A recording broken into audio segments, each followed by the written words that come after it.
New India या कहिए नया भारत, ये एक ऐसा विचित्र स्थान है जहां वोट मांगकर लोग इलेक्शन जीतते हैं, फिर हर अच्छी खासी चीज का कबाड़ा बना दिया जाता है, फिर वोट मांगे जाते हैं।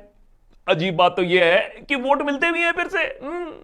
इंस्टीट्यूशन, सेक्युलरिज्म, ऑपोजिशन, कहने को बहुत सारे सब्जेक्ट्स हैं जिनका सिलेबस एकदम खत्म कर दिया गया है इस न्यू इंडिया में।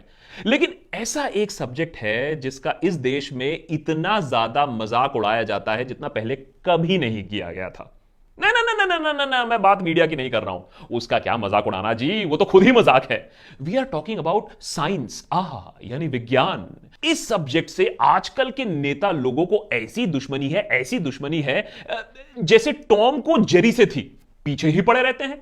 हर दूसरे दिन लॉजिक से दुश्मनी लेकर ऐसा एक स्टेटमेंट गिरा दिया जाता है जिसको सुनने के बाद आइंस्टाइन, आर्यभट्ट खुद आके कहते हैं बेटा तुमसे ना हो पाएगा। इसीलिए आज के देशभक्त के एपिसोड में हम हंसते खेलते नजर डालेंगे 10 ऐसे वाक्यों पर जब न्यू इंडिया में साइंस और लॉजिक का चीरहरण कर दिया गया। हंसते खेलते क्यों आप पूछेंगे? It is not a laughing matter, लेकिन हम और कर भी क्या सकते हैं, तो थोड़ा हंसी लेते हैं।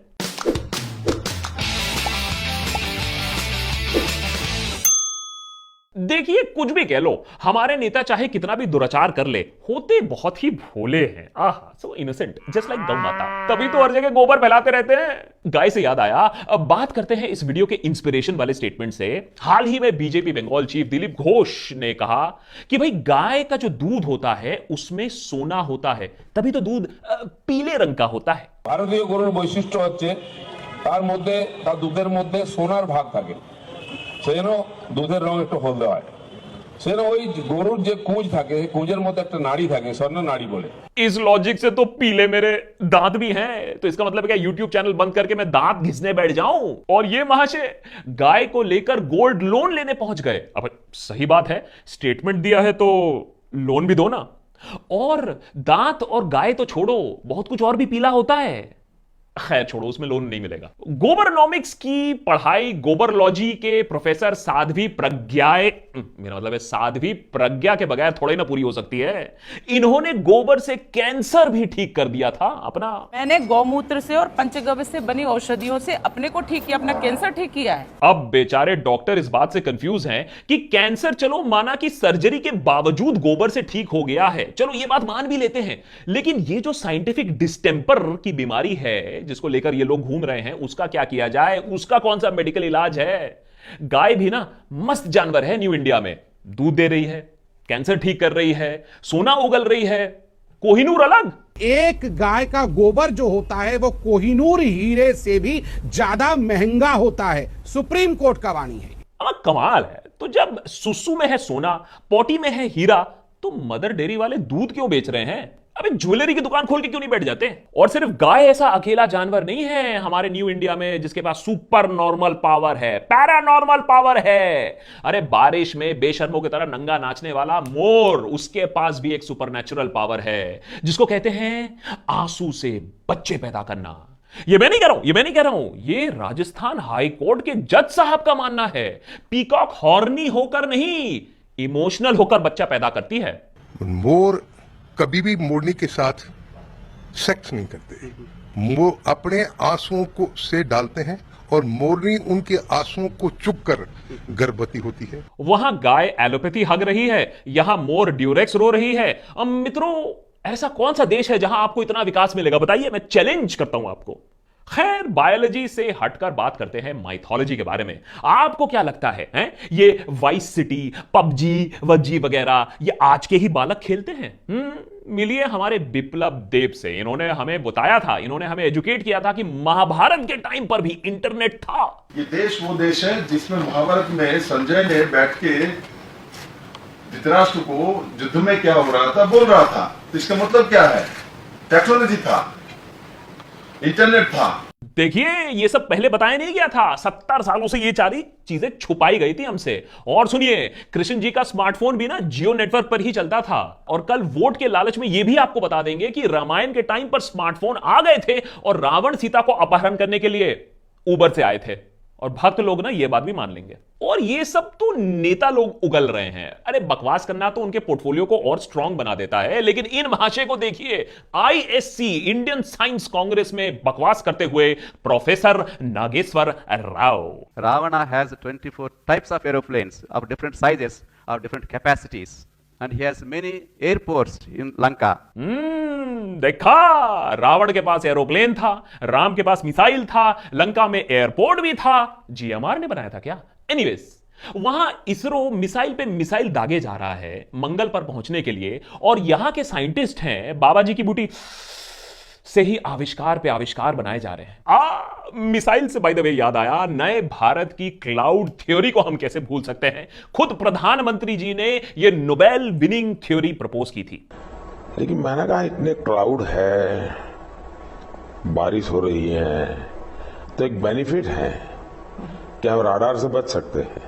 मोदी जी ने बादलों के सहारे रडार से बचा लिया था। यह वैसा ही है जैसा आप हेडफोन पहन ले और बीबी के गुस्से से बच जाए। अब जिसने 7वीं क्लास की भी साइंस ढंग से पढ़ी हो, वो आपको यह बता देगा कि रडार कुछ वेव्स को कैच करती है, इसका बादलों से कोई लेना देना नहीं है। लेकिन ये न्यू इंडिया है। अगर रॉ विजडम का इस्तेमाल करेंगे तो बादल यूज करके रडार से ऐसे ही बचा जा सकता है जैसे मिथुंडा साइकिल के पीछे छुपकर गोलियों से बच जाते थे। न्यू इंडिया में ग्रेविटी न्यूटन से लेकर आइंस्टाइन को दे दिया गया। पीयूष गोयल का स्टेटमेंट कोई कैसे भूल सकता है, जब लॉ के लॉ लग गए थे और हमें बताया गया था कि Einstein discovered gravity. Don't get into those maths. Those maths have never helped Einstein discover gravity. अरे लंबे बालों के अलावा एक ही तो पहचान थी न्यूटन बाबा की, हैं? वो भी उनके पास से ले लो। लेकिन इस मामले में माफ किया जा सकता है बीजेपी को, क्योंकि उनका तो काम ही है इसका क्रेडिट ले लो, उसको दे दो। अब सावरकर जी का एग्जांपल ही ले लीजिए, कोई योगदान नहीं है फ्रीडम मूवमेंट में, लेकिन नहीं, भारत रत्न देने की बात चल रही है। तो क्या हुआ अगर न्यूटन वाला एप्पल आइंस्टाइन के सर पे गिर गया? ये तो बहुत छोटी सी बात है। नई इंडिया में भरोसा हो तो कुछ भी मुमकिन है। $5 ट्रिलियन इकोनॉमी बाय 2024 भी मुमकिन है, जब इकोनॉमी डूब रही है। Don't get into those maths. और न्यूटन आइंस्टाइन की ही नहीं, डार्विन की थ्योरी भी गलत साबित हो चुकी है हमारे न्यू इंडिया में। सुन लीजिए सत्यपाल सिंह जी को। डार्विन ने इस प्रकार की जो थ्योरी दी है वो वैज्ञानिक रूप से भी गलत है, और इसलिए स्कूल और कॉलेजों के अंदर इसको बदल कर नहीं हुए। जब से धरती पर आदमी आया है, शुरू से ही आदमी है और आदमी ही रहेगा। बंदर इंसान बना हो या ना हो, इंसान गधा जरूर बन रहा है। वैसे सत्यपाल जी एक बात बताओ, देखा तो हमने मोदी जी को चाय बेचते हुए भी नहीं, तो क्या चाय वाला टू पीएम वाला थ्योरी कैंसिल कर दें? अच्छा, खैर छोड़ो, ये सब बातें छोड़ो। बंदर को इंसान बनते देखा हो या ना हो, हमने इंसान को बंदर और फिर उसको नेता बनते हुए जरूर देखा है। विजय सारदेसाई का कहना है कि अच्छी फसल के लिए ओम रोम जुम शाह का मंत्र जाप करना चाहिए। यार कमाल करते हैं। वैसे ही रोजगार के वांदे लगे हुए हैं, और इन महाशय, इनको देखो, ये फर्टिलाइजर इंडस्ट्री को भी बट्टा बैठाने लग जाएंगे अगर हम यही सब जाप करते रह जाएंगे। फार्मर सुइसाइड रोकने के लिए भी कोई मंत्र है क्या? ओम रोम फॉरगेटो नमा? पूछने वाले पूछेंगे कि भाई जब साइंस की इज्जत नहीं है तो कोई ना कोई सहारा तो होगा। अरे नए भारत में भी तो बच्चे कुछ तो पढ़ेंगे ना, क्योंकि ऐसा तो नहीं है कि साइंस छोड़ दी तो 2.5 किलो के बच्चे स्कूल 4 किलो के बस्ते लेकर नहीं जाएंगे। तो बच्चे पढ़ेंगे, वो पढ़ेंगे ज्योतिष विज्ञान यानी एस्ट्रोलॉजी, क्योंकि astrology is above science my dear friends.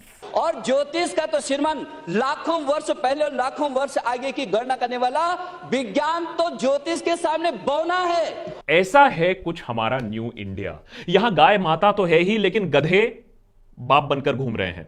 Ultimate weapon missile नहीं, नींबू मिर्ची बन रही है। सूखा पड़े तो मेढक की शादी करा दो, और पोल्यूशन बहुत ज्यादा हो जाए तो हवन करवा दो। देश को राम भरोसे कर दिया है, राम को मंदिर भरोसे कर दिया है। वो डेवलपमेंट और विकास वो किसी के भरोसे नहीं है।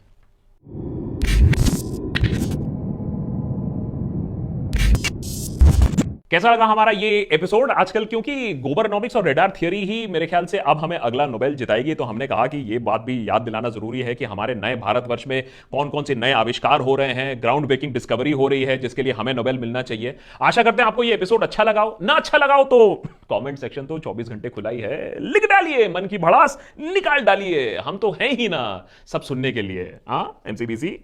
और अगर गलती से अच्छा लग गया होगा तो भाई जरूर लाइक बटन दबाइए, शेयर करिए इस एपिसोड को, जिससे कि सारे लोगों को मालूम चले कि हमारे न्यू इंडिया में क्या क्या साइंस फैल रहा है। और जब शेयर बटन की तरफ जा ही रहे होंगे तो सब्सक्राइब बटन भी है, उसके बगल में बेल आइकॉन भी है, उसका दबाना मत भूलिएगा। एंड इफ अगर आपको हमारे मर्चेंडाइज ऑर्डर करना है तो kadakmerch.com/देशभक्त पे जरूर जाइएगा एंड हमारा मर्चेंडाइज भी आप ऑर्डर कर सकते हैं। More episodes coming up thanks to our ultimate देशभक्ट्स, जिनके वजह से हम ये सब बदमाशी कर सकते हैं, सवाल उठा सकते हैं। सो उनका बहुत बहुत धन्यवाद। मोर एपिसोड्स कमिंग अप और of course more interviews with भक्त बैनर्जी लाइंड अप सून।